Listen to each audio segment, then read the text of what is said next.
Welcome welcome welcome, स्वागत है आपका एक और नई वीडियो में। मैं YouTube के कमेंट्स पढ़ के ये वीडियो बनाने वाला था। ये देखो मेरे पास आज मोबाइल भी है, तो इस मोबाइल में से मैंने सोचा कि YouTube के कमेंट्स पढ़ के वीडियो बनाऊं। पर ज़्यादातर टॉपिक्स या तो रिपीट हो रहे थे, मतलब मैंने उन टॉपिक्स पे ऑलरेडी पहले भी वीडियो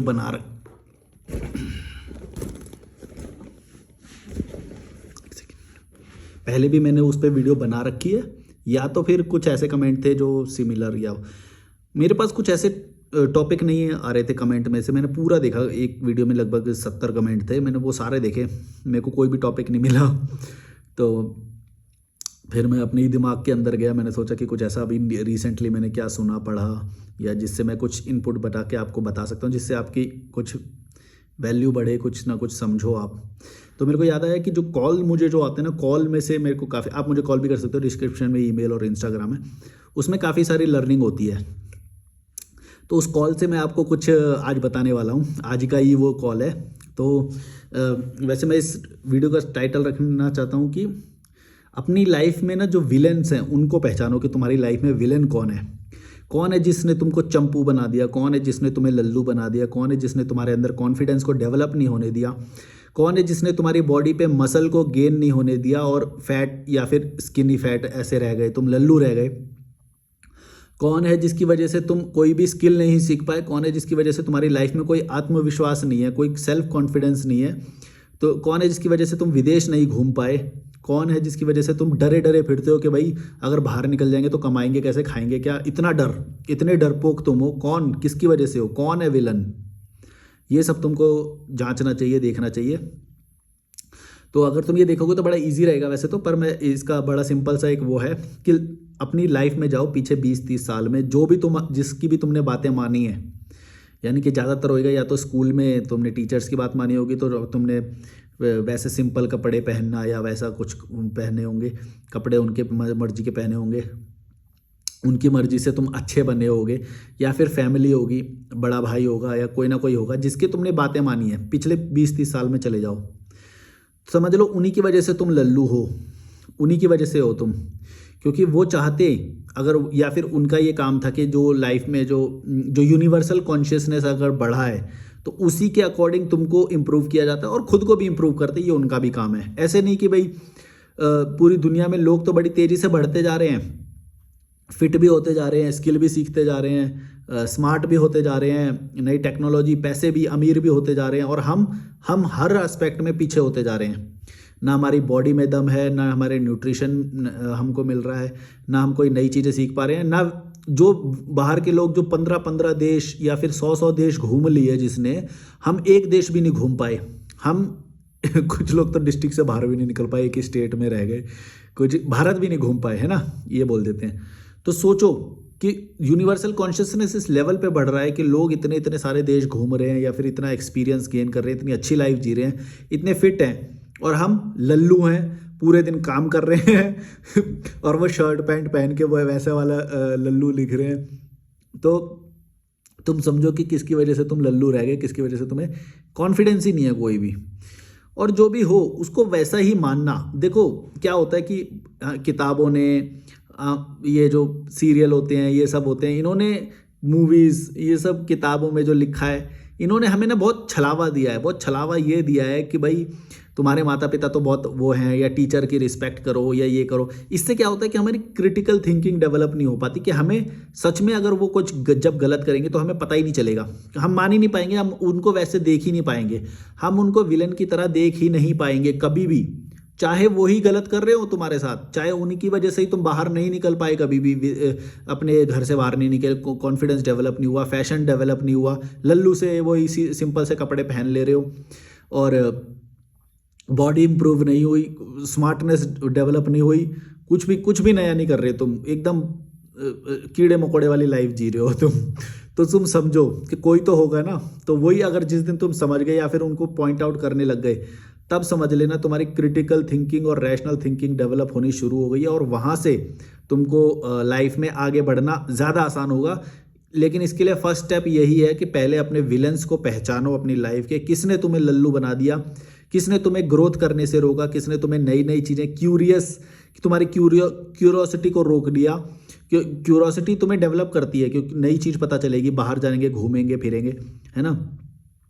कौन है जिसने तुम्हारी अल्फा पावर को रोक लिया कि तुम मसल बनते, अल्फा बनते, लीडर बनते, लीड करने वाले बनते? किसने तुमको बस फॉलोअर बना के छोड़ दिया? कोई तो होगा ना, वही है, वही विलन है। वो पकड़ लिया तुमने तो तुम्हारा आधा काम हो गया।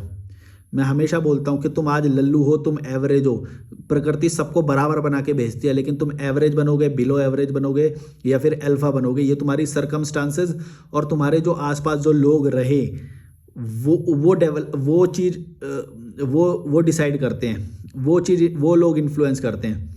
बहुत सारे लोग इसमें ये भी बोलते हैं कि भाई ये बात उन्हें ही नहीं पता तो वो हमें भी कैसे बताते, ये बात उन्हें। लेकिन मैं ये नहीं बोल रहा कि उनको पता थी तो उन्होंने बताई नहीं, या ब्लेम करने के बारे में ये वीडियो सारी ब्लेम करना है। मैं बोल रहा हूँ बस कम से कम पहचानो उस विलन को, और फिर तुम जो वो बोल रहा है उसके उलट करना शुरू करो।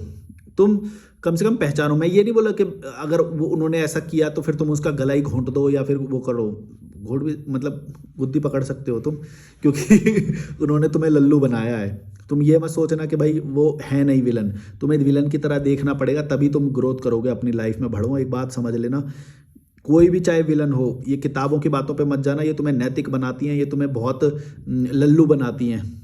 अच्छा करो, अच्छा करो, अच्छा करो, लड़कियों से अच्छा व्यवहार करो। अब अच्छे अच्छे के चक्कर में लल्लू रह जाते हैं। अपोजिट जेंडर से मिलना, अपोजिट जेंडर के से बात करना और सब कुछ करना, ये हर व्यक्ति को ये चीज़ इम्प्रूव करती है। लेकिन हमारे समाज और धर्म में क्या बोला जाता है कि अपोजिट जेंडर से बिल्कुल मिलो ही मत। हम बताएंगे तुम्हें, जिसके साथ तुम्हें संभोग करना है ना, वो भी हम ही बताएंगे तुम्हें।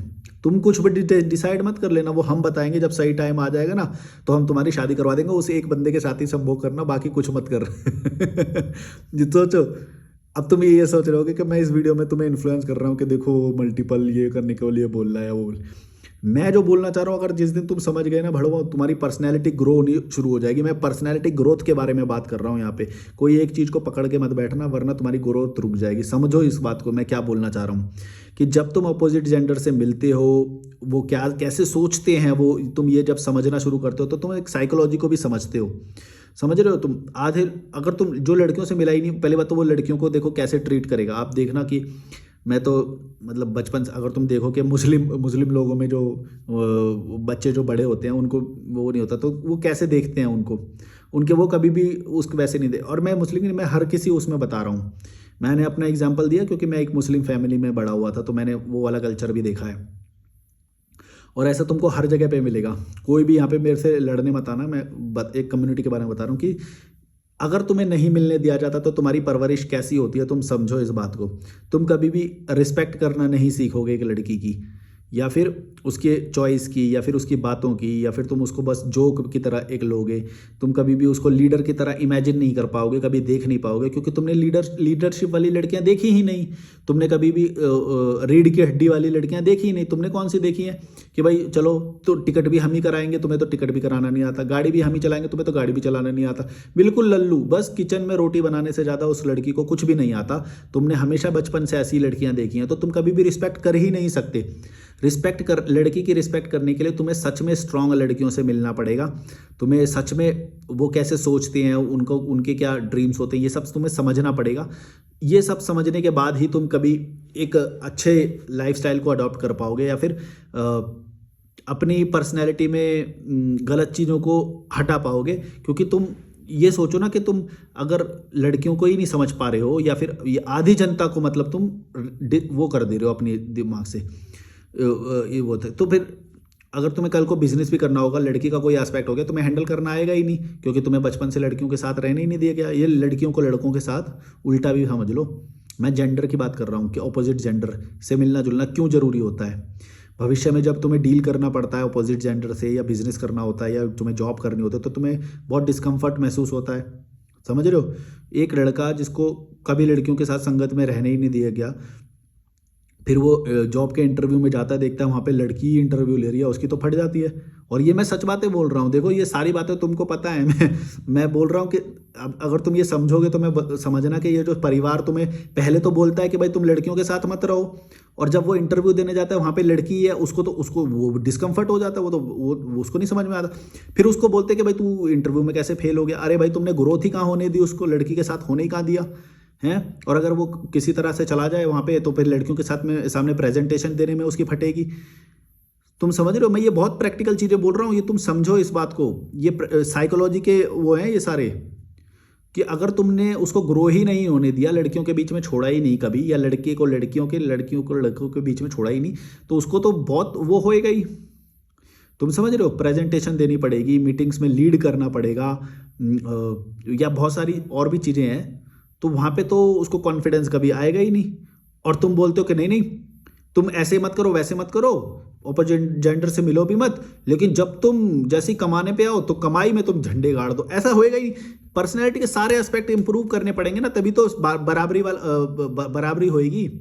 बराबरी होएगी नहीं वरना कभी जो लड़का जो कॉन्वेंट में पढ़ा होएगा, जो सारे एनवायरनमेंट से वाकिफ होगा, वो ज़्यादा बेटर करेगा ना वहाँ पे भाई, उसका कॉन्फिडेंस होगा, उसको वो नर्वस नहीं होएगा, वो नॉर्मल रहेगा, ऐसे करके नॉर्मल रहेगा। ऐसी बहुत सारी चीज़ें हैं जो मैं बताना चाहता हूँ तुम्हें पर्सनैलिटी के। ऐसी बहुत सारी चीज़ें हैं जो तुम्हारे परिवार ने ही तुमको लल्लू बनाया बड़े हो के। तुम्हें ऑपोजिट जेंडर से नहीं मिलने दिया गया, इसका मतलब तुम्हें परिवार ने लल्लू बनाया है। तुम समझो इस बात को। और चलो मान लो नहीं भी मिलने दिया तो करवाया क्या, मतलब ऐसा क्या है जिसकी वजह से पर्सनैलिटी इंप्रूव होती है। तुम सोचो कि विदेश जाने से इंप्रूव होती है, तो लेकिन विदेश भी नहीं जाने दिया। अपोजिट जेंडर के साथ ट्रिप्स करना, घूमना फिरना, उनसे मिलना जुलना बैठना, ये सब करने नहीं देते तुम्हें। ये बस बोलते हैं कि एक बताएंगे, हम बताएंगे, उसके साथ ही संभोग करना है, उसी के साथ वो भी शादी के बाद करना है। तो फिर मतलब मिलना जुलना कुछ नहीं, सब कुछ एकदम टैबू माना जाता है यहाँ पे अभी भी। बहुत सारे ऐसे वो हैं, तुम अभी भी देखोगे इंडियन सोसाइटी में अपोजिट जेंडर से मिलना टैबू माना जाता है कि भाई वो इसको इन दोनों को प्यार हो गया तो ये एक दूसरे के साथ भाग जाएंगे और फिर हमारी इज्जत मिट्टी में मिल जाएगी, फिर हमें ऑनर किलिंग करनी पड़ेगी, इनके जिंदा जलाना पड़े। समझ गए ना तो मैं क्या बोलना चाह रहा हूँ, कि उनको ये सब ना करना पड़े। वो बिल्कुल सेफ्टी रखने के लिए वो तोते को पिंजरे में बंद कर देते हैं। तुमको पिंजरे में ही बंद किया गया, अगर तुम्हें ये बात समझ में आ रही हो तो। क्यों किया गया है कि भाई अगर इसको उड़ना आ गया या उड़ गया तो फिर सवाल करेगा। सवाल करने वाला बंदा ज़्यादा घातक होता है। सवाल करने वाला बंदा घातक इसलिए होता है क्योंकि इनके सामाजिक जो भी रूढ़िवादी वो सब है, उन सबको चैलेंज करता है सवाल करने वाला बंदा। और इनके पास जवाब होते नहीं है, ये बात इन्हें पता है। इनको पता है कि ये खोखला समाज है, खोखली इनकी सारी बातें हैं, खोखले सारे इनके कस्टम्स हैं और प्रकृति को चैलेंज करने वाले कस्टम्स हैं। जबकि प्रकृति को तुम अगर चैलेंज कर रहे हो तो इसका मतलब तुम झूठ बोल रहे हो, अपने आप से झूठ बोल रहे हो, अपने बच्चों से झूठ बोल रहे हो। प्रकृति है भाई, अपोजिट जेंडर के प्रति अट्रैक्ट होना प्रकृति है। तुम उसको अगर ऐसे करोगे, वो रोकोगे, तो कहीं ना कहीं तो उसको सामना करना पड़ेगा। जब जॉब इंटरव्यू देना पड़ेगा या फिर जॉब में मीटिंग करनी पड़ेगी या कुछ भी करना पड़ेगा, बड़ा करने के बाद मैं बता रहा हूँ कि 50% जनता को अगर तुम ऑपोजिट दो जेंडर में बांटो, अगर 50%, हम थर्ड जेंडर को अभी अवॉइड कर रहे हैं, 50% अगर तुम मानो, तो सोचो कि इस बंदे को अगर ग्रो करना है तो उसको 50% के बारे में पता ही नहीं है कि वो कैसे सोचती हैं, कैसे कंफर्टेबल होना है, उनके सामने प्रेजेंटेशन कैसे, उसको कुछ नहीं आता उसको। तुम सोचो वो कैसे बड़ा वो बन सकता है। वो तो लिमिटेड बनेगा ना, उसको तो 50% तो हटा ही दो, है ना। और जो इसमें भी, जो मेल में भी जो 50% होंगे, उसमें भी वो जो कॉन्फिडेंट बंदे होंगे उनसे देख के उसकी पहले ही फट जाएगी। क्योंकि वो जो कॉन्फिडेंट बंदे हैं वो जेलअप करना जानते हैं, अपोजिट जेंडर के साथ कैसे उठना बैठना मिलना जुलना है, कैसे बिहेव करना है, ये बात जानते हैं। तो ऑब्वियसली ये वाले लोग ग्रो करेंगे ना जो जानते हैं।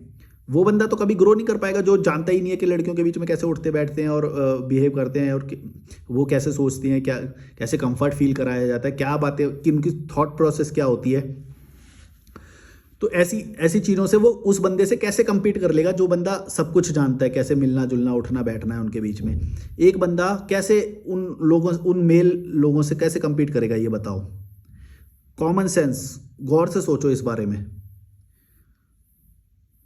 तुम भड़वे हो ना, तुमको कुछ समझ में नहीं आती ये बातें। सिंपल साइकोलॉजी की बातें हैं भाई, सिंपल साइकोलॉजी की बातें हैं कि जितने ज़्यादा दिमाग वो पढ़ सकता है, जितने ज़्यादा अलग अलग तरीके के लोगों से वो मिल सकता है, उसे मिलने देना चाहिए। लेकिन नहीं मिलने दिया जाता है यहाँ पे हमारे सोसाइटी में, टैबू है। ऑपोजिट जेंडर से मिलना तक टैबू है। मैं तो बोलता हूँ बल्कि हर प्रोफेशन के, हर जेंडर के, हर तरह के लोगों से मिलना जुलना तुम्हारे दिमाग को बढ़ावा देता है, ये मिलने देना चाहिए। लेकिन ये लोग तो उल्टा करते हैं, रोकते हैं। तुम्हें लल्लू बनाया गया है। तुम समझो तुम्हारे विलन कौन है लाइफ के। तुम्हें अभी भी लल्लू बनाया जा रहा है, तुम्हें पिंजरे में रखा जा रहा है। तुम समझो, तुम्हें तो सपने तुम्हारे होने चाहिए, तुमको तो ये भी नहीं पता सपने क्या होते हैं, तुम्हारे कोई ड्रीम्स नहीं है, तुम कुछ इंजॉय करना नहीं जानते। बहुत दुनिया बहुत बड़ी है, दुनिया बहुत बड़ी है, बहुत कुछ छोड़ रहे हो तुम, समझ लेना ये बात। जो लोग कॉल करते हैं, मैं कॉल वाला ही कुछ बताने वाला था मेरे को, तो मैंने उनको आज गाइड करा कि उनकी कोई पर्सनैलिटी से रिलेटेड प्रॉब्लम थी। तो मैंने बताया कि आप ये वाला पर्सनैलिटी का ये एस्पेक्ट छोड़ दो, बाकी चीज़ों को इम्प्रूव करो। बढ़िया वाली जैकेट पहनो, बढ़िया वाले जूते पहनो, है ना। एकदम राउडी लोग, क्योंकि उनकी जो डीपी थी ना, मैंने डीपी देखी थी, उसमें डीपी में ना वो एम्प्लॉय नहीं होते जो शर्ट पैंट पहनते हैं एकदम टक करके, बेल्ट लगाते हैं और ऐसे बिल्कुल लल्लू लगते हैं, जो ना मैस्कुलिनिटी होती, ना मसल होते, ना अल्फा होते, बिल्कुल लल्लू होते हैं, बिल्कुल 9 to 5 वाले, जो एकदम एकदम पर्सनैलिटी वैसे लल्लू वाली थी। मैंने उनको मुंह पे ही बोला ये सारी बातें कि भाई देखो, अभी पर्सनैलिटी आपकी ये है, लड़की आने से लड़की का मिलना जुलना तो छोड़ो, लड़की देखे भी ना ऐसे लोगों को। ये सच बात है, देखो ये सच बात है। तुम्हारे घर वाले तुम्हें हमेशा पैंट शर्ट वाले लल्लू बना के बोलते हैं, और चंपू जैसे बाल कर देंगे, वो तो यूं करके चंपू जैसा बाल कर देंगे, और तुम्हें लल्लू बोले जैसे तुम शर्ट पैंट पहनोगे ना, वो ये बढ़िया लग रहा है, बढ़िया लग रहा है, ये ऐसे करेंगे। जबकि लड़की को शर्ट पैंट वाला चंपू टाइप का लड़का कभी पसंद आ ही नहीं सकता, ये उनकी बायोलॉजी में ही नहीं है। तुम थोड़ा सा दिमाग लगाओगे ना भड़वो, तुम्हें ये बात समझ में आ जानी चाहिए, पता नहीं कैसे तुम ये रह सकते हो। तो मैंने उनको गाइड किया कि भाई अपनी मैस्कुलिनिटी को बढ़ाओ, अपने मसल को बढ़ाओ, अपनी स्ट्रॉन्ग पर्सनैलिटी करो, ये भी चीज़ें इंप्रूव कर सकते हो। वो सिर्फ एक चीज़ की वजह से तुम वो मत हो, वो एक चीज़ मैं बता नहीं सकता, तो उनसे इजाज़त लेके मैं बता दूंगा बाद में। तो मैंने उनको गाइड करा कि भाई तुम बाकी चीज़ें इंप्रूव करो, बढ़िया कपड़े पहनो, लेदर जैकेट पहनो, बाइक राइडिंग करो, स्ट्रांग बनो, अल्फा बनो, मसल बढ़ाओ, और स्किल्स सीखो, डांस सीखो, स्विमिंग सीखो, जिम करो। ये सब मैंने उनको बताया कि जिससे पर्सनैलिटी सच में इंप्रूव होती है। और उनको लल्लू बनाया गया, मैंने उनको बताया कि भाई तुम लल्लू हो, और देखने से ही मैं डीपी देखते ही समझ गया मैं कि ये किस टाइप के लल्लू हैं, और वो लल्लू इंसान। और उन्होंने समझा इस बात को, और वो अब एक्शन भी ले रहे हैं। उनका सेकंड कॉल था, जो एक सेशन उन्होंने पहले भी लिया था। तो अब मैं उनको उस लाइन पे आगे लेके आऊँगा कि भाई कैसे मैस्कुलिनिटी मतलब स्ट्रॉन्ग अल्फा बने, फाड़ें। क्योंकि चंपू क्यों बनना है? फैमिली ने तुम्हारी तुमको चंपू बनाया है, तुम समझो लल्लू बनाया है तुम्हें, एजुकेशन सिस्टम ने लल्लू बनाया है तुम्हें, शर्ट पैंट पहनना सिखाया है तुम्हें। कई लोग बोलेंगे भाई शर्ट पैंट पहनने में क्या दिक्कत है? भाई तुम समझोगे ना तो समझ में आ जाएगी क्या दिक्कत है, समझोगे तो समझ में आ जाएगी क्या दिक्कत है। तुम्हें गुलाम बनाने का वो है, ये शर्ट पैंट पहनाया और टक कराया और आयरन करके वो पहने और वो करे, गुलाम होने की निशानी है ये। गुलाम बनो ना तो अपनी मर्जी से बनो, तुम्हें पता होना चाहिए कि भाई मेरे को कब कब कोई कौन सी चीज़ करनी है, कब मेरे को शर्ट पैंट पहननी है। ये नहीं कि तुम्हें ज़बरदस्ती पहननी पड़ी हो, तुम्हारे अंदर कोई राउडी कोई लुक नहीं है, अल्फा नहीं है, बिल्कुल भी ठंडे पड़े हुए हो। ठंडे लोग लड़कियों को पसंद आएंगे? ठंडे मीठे हैं, मीठे बन के रहते हो। बक ऐसे ही रहोगे लल्लू पंजू, कोई लड़की वड़की भाव ना देगी, बक बक।